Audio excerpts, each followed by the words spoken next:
New York Times poll, support for Israel drops almost entirely due to Democrats. This is Breitbart. Rob, if you can pull this up. So here we go.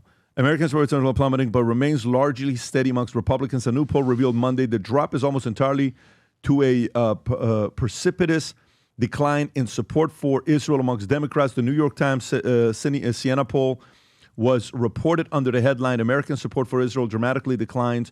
However, the real news was buried paragraphs later. Much of the shift in views of Israel has been driven by a sharp decline in support by Democratic voters. Republicans largely support to continue Israel. 7 in 10 Republicans say they support providing additional aid to Israel. Interesting. A majority of Republicans say Israel should continue the military campaign until all hostages were released, even if it meant civilian casualties. 47% said that the Israeli military was taking enough precautions to prevent civilian deaths. Republicans still sympathize with Israel more than Palestinians, 64% to 9%. Wow. But those numbers indicate a drop of support of 12 percentage points from 2023 when it was 76% siding with Israel. One of those reasons for the Democrats failing support for Israel is the increasing radicalization of the party. Okay, so let me get this straight. So Republicans dropped from 76 to 64 in 2 years, 12%. But what is it saying about Democrats? Yeah, what is it? It doesn't even show the numbers. I would love to find those numbers. Can you actually go to the article, Rob, and see if it drops the Democratic numbers? Go ahead, Adam. You wanted to talk about this. So, well, yeah. I mean, the Democrat. Is this the numbers right here? Do you think Israel intentionally? All right, no. What about approval ratings? Do you have that anywhere, Rob? Let me see. It has to be in the article with New York Times.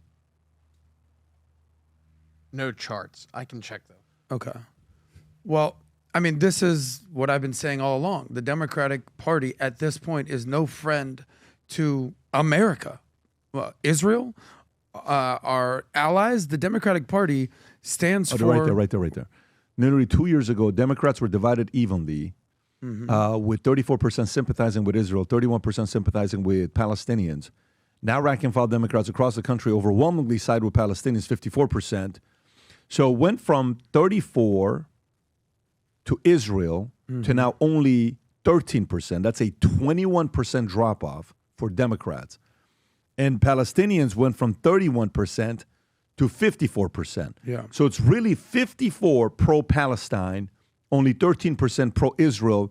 In the New York Times article, more than 8 in 10 Democrats said Israel should stop the war even if the country had not achieved its goals, a notable increase from roughly 60% who said the same thing 2 years ago. Go ahead. Yeah, look, as Tom says, words talk, Vinny screams. And that's what's going on here right now. The Democratic Party is no friend to America at this point. Yes. So forget about Israel. Let's isolate Israel. Let's talk about America. You know, the right of America, I'm not talking about the extreme right, and I'm not talking about the extreme left. I'm saying the right of America, they have one thing that the Democratic Party is lacking, and that is just common sense, guys. When you think of someone wearing an American flag pin, what party do you think of? Republicans or Democrats? Republicans. It's not even close. When you think of someone burning the American flag, Democrat. who do you think of? Democrat. Bingo. So, you know, Americans, say what you want to say about these, you know, white Christian nationalists. They love America, bro. And they love the Constitution. They love God. They love what our country was founded on. They understand that we're not perfect, but they want to perfect and have progress in our land. The Democratic Party, they don't stand for the flag. They stand for every other flag out there, and I wish they didn't. They're doing the LGBTQ flag. You good here, Pat? I mean, I start the water even lower. Pat, and what did I tell you about interrupting me when I'm talking, nice. Pat? Unbelievable. The Democratic Adam's Party. about to get smacked upside. That's true. Pop out. Listen, we don't need a gays for Gaza issue right now, Pat. Let's just keep the cross-border situation. Let's be friends here. Finish your point, buddy. Okay. But the Democratic Party, they believe in every other flag other than the American flag. The LGBT flag, the trans flag, the BLM flag, the gays for Gaza flag. Flag. Yes, I threw that in there. But, you know, you look at the people who represent the Democratic Party at this point, the AOCs, the Rashida Tlaibs, the Ilhan Omars, the Greta Thunberg doing her little sailing expedition out there. This is where we're at.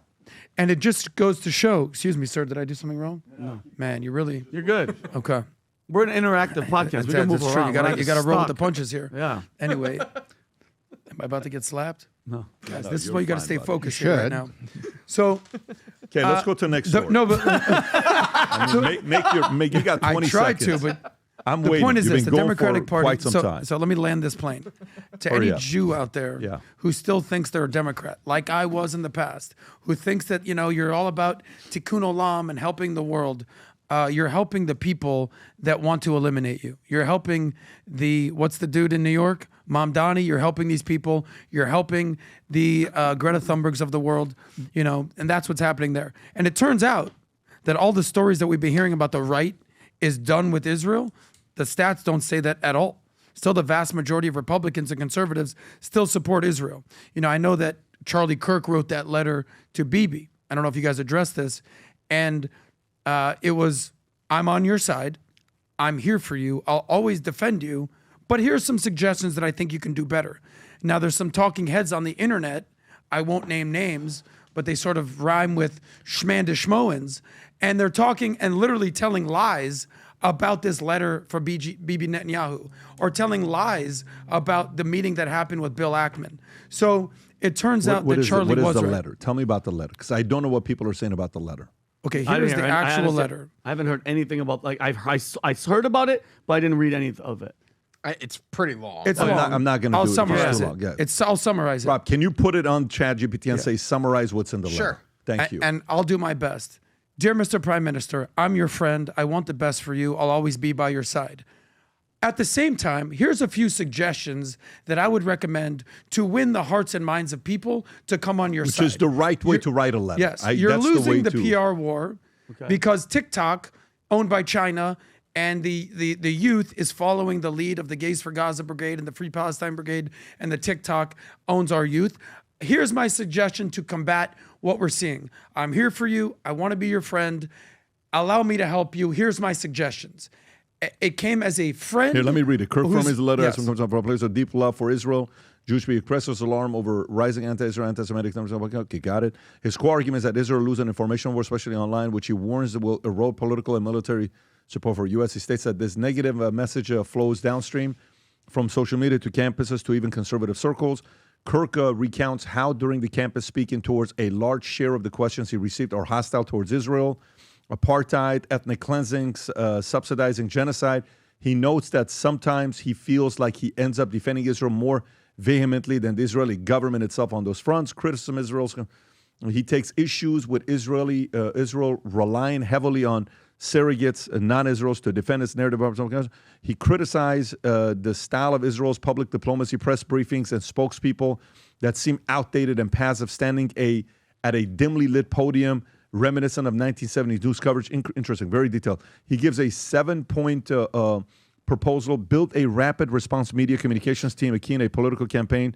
Okay, create an Israel Truth Network, and central hub platform for debunking misinformation, aggressive pro-Israel content, and coordinating with influencers, educators, and social media voices. Okay, go a little bit higher, Rob.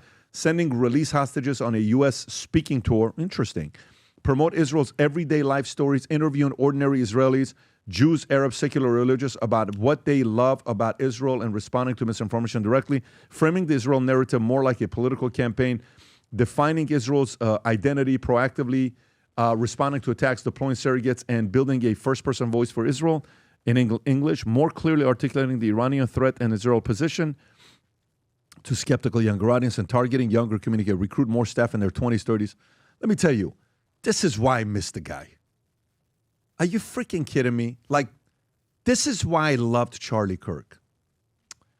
Like, this is diplomacy. You know, he's telling you, I'm talking to kids, and they're not siding with you. But here's my suggestion to you. And he didn't do this publicly to get credit for it. Yep. He had to get killed for us to read this. What I take away from this has nothing to do with Israel, has nothing to do with kids. It has to do with how special of a guy this guy was. Yes. It upsets the hell out of me that we lost this guy. The more I hear stories like this, this guy was truly a synergist. Get killed, man. It's unfortunate. Synergist, is a very tough job to have, because when you're a synergist, you know what you're trying to do? You're in the middle telling both sides your shit stinks. Yeah. And guess who likes you? Both sides end up hating you. because you're willing to stand up and say, relax, pump the brakes. Like, I'm giving sincere feedback. And you take a guy out like this that his influence was growing exponentially. Anyways, what were you gonna make a point with this letter because we didn't address it? Or the whole concept of what we're talking about is Charlie Kirk. It was, people have used Charlie Kirk's death to gain eyeballs and followers and promote their own opinions and their own agenda. And you know exactly who I'm talking about. But the reality is this letter of Charlie Kirk denouncing Israel is anything but that. I want to say something on that. Let me say something on that. Sure. Let me say something on that. And I'm not one that is uncomfortable in any of these situations. This is what I'll tell you. If we follow Hanlon's razor, okay, you have to follow it for people you like and people you don't like. Mm-hmm. Hanlon's razor is never attributed malice that which is adequately explained by stupidity or what? It encourages people to consider less malevolent, more mundane explanations such as incompetence, error, or lack of information before assuming someone acted with bad intentions. There's also a quote in this by Napoleon, which I'll read. A lot of time people give credit to this quote to Napoleon. Here's what Napoleon once said. Napoleon once said, I want to read this to you. Never ascribe to malice that which is adequately explained by incompetence. And Goethe, if I'm saying it correctly, old guy that would write plays from 1774, in one of the plays he wrote, it said the following: misunderstanding and neglect create more confusion in the world than deceit and malice. Let me read it again. Misunderstanding and neglect create more confusion in the world than deceit and malice. Misunderstanding and neglect. It's a misunderstanding. It's a neglect more than deceit and malice. A part of what you're saying right now is to say that they're using this to make money. I don't know. I mean, somebody could honestly say, you guys have done 20 clips on Charlie Kirk, and they could actually make the argument about that. We have. And our AdSense is on. So what are people going to say? We're not doing this and we're not doing this? You're running a business, and you're talking about the story. And you're doing whatever questioning you may have on this. Where I will tell you with this on where I'm at today, personally, and I want to transition out of this because I didn't mean to I wasn't planning on going into reading this letter. I've not even read this. I just know there was a letter. I hadn't read the whole thing. For the first time I read the 7 points that he had, is the following. I have no problem with anybody questioning on what happened here. No problem. Even if you get paid, I have no problem. What upsets me is federal employees whose job is you get paid to question who has access to the information. Why are you not? That's where I'm at. The problem I had at the beginning was jump into conclusion that Israel's behind it. That's Hanlon's razor. That's lack of, you just want to find somebody to blame because it validates your argument. We don't need that. That's divisive. That's what gets even more. But what I kind of want to know is, this guy was good for America, the country I live in, with raising 4 kids. Mm-hmm. Selfishly, I wanted Charlie to live to 95 years old because I got 4 kids. Selfishly, you need more brave men like this. We lost one of the most important guys in the future. Now, don't get me wrong. This is not like it's the end of the world. Let's sit there and we're not going to be able to figure out. Leaders step up. We're going to step up and do our part. I'm not sitting here worried about it. Neither should you. God is on our side. We're going to figure this thing out collectively together. But I don't mind if somebody who gets paid to do a podcast asks some questions who federal employees don't want to ask. And whether you like or don't like that individual, ask away. Oh, Pat, I'm with you, but there's a big distinction here, in my opinion. We've talked about how many times when you have an opinion, you say the following: here's what I think. This is my opinion. I could be wrong, but this is what I think. I have no problem with anybody, literally versus anybody asking questions. This is what happens. There's a difference between a question, my opinion, that's fair, and then facts, and then I have the receipts. Trust me, bro, and you're literally lying. So we have to call out bullshit. You know what I when think we it see is? it. You know what I think it is? You know what I think it is? Here's what I think. I think you make a very good point when somebody comes out and says, what? I know exactly what happened without showing the receipts. Very annoying. Yeah. Very annoying, and you lose credibility with that. You gaslight everybody. And sometimes, sometimes there is that, what's the word, in media where you have... journalistic integrity? No, it's not journalistic integrity. Where you are tempted to be the first to be like, you got it. Breaking news. Because Yeah. it brings so much eyeballs. Of course. But dude, if you were wrong, man, let me tell you, we're on a flight back. I don't know what flight. I'm on a flight back yesterday, and we're talking about somebody in business. And I always ask this question. I used to ask this question on PHP 20 years ago, 15 years ago. I used to say, who do you think is going to be the biggest player 10 years from now in the company? And I'll never forget one time we're at this event at Palm Springs, Las Vegas, July 15th of 09. July 15th of 09. And this one girl gets up on stage who was at our Arizona office. She gets up on stage. She hands this gift to me. It was a TSP gift with pictures and everything in it and things written by her. She's on stage crying for 5-10 minutes on how much I've changed her life. And we're outside my office in Northridge, and we're walking. And I'm asking a question, who's going to be the player top? On everybody's list, she was on the list. You know what she did a month later? Left, took business, talked trash, and we had the best relationship together. Wow. I was good with her boyfriend at the time, her fiance. We'd go to church. We introduced her to the church that we go to. Phenomenal. Like overnight, this happens because another guy got in her ear, and overnight, this happened. What's the point here? Dude, we have no idea what's going to happen with these stories in another 12, 24, 36 months. You have no idea who's going to be in business 5, 10 years from now. You have no idea what's going to happen with business. You hear a lot of different people. But in the interim today, I have no problem with anybody that's questioning anything. I will say, pump the brakes of jumping to conclusion that you know for a fact what happened. You lose credibility when you do that. Fair point there. But I have no problem with anybody that's questioning things today. Last night was a great night. The Yankees beat the Red Sox, okay? Notice one person not clapping, okay? And that is none other than Tom Ellsworth. Yeah. So here's what we Hater. want to do with you. Here's what, look at that. Look at the hater look. Look at that look. Zoom in on his Hater face. right there. By the way, Yeah. I want people, can you zoom in Can't on his even face, control Jake? himself. Zoom in on his Can't face even stop smiling. and tell me, everybody in the group text last night was texting back except for one guy. And the one guy who didn't respond back was this guy. He says he doesn't have hate towards the Yankees. I believe he does. Having said that, the pitcher of the Yankees yesterday pitched a Lights out. 12 strike. You know, he hasn't pitched a 12 strikeout. Not in the minor leagues. This is the first time he does it. Lights out. Great stuff. But here's what we like to see. Schlittler. For some of you guys that are Dodger fans, you're from LA, and you're on Tom's side. We got the Dodger Blue Future Looks Bright hat. Look at Check this out. that. Look at the timing of it. Boom. What a sick hat that is. By the way, whether you're a Dodgers fan or not, that is a legit one of the sickest blue-colored Future Looks Bright hat we have. But if you're a Yankees fan, folks, we also got the Yankees hat. Gang. The navy blue Future Looks Bright hat. So here's a contest we're going to be playing. We're going to be watching to see which of these two is going to get more love. Now, Come on, Tom, Yankees. Tom was upset because Tom said people in LA are sleeping, Pat. Yankees fans are up. Yeah, we are. But listen, California is one of the biggest viewers of the podcast. So, Rob, we have to find a way to put the links of both hats there. Folks, if you're searching it, you could put Navy hat. It'll come up.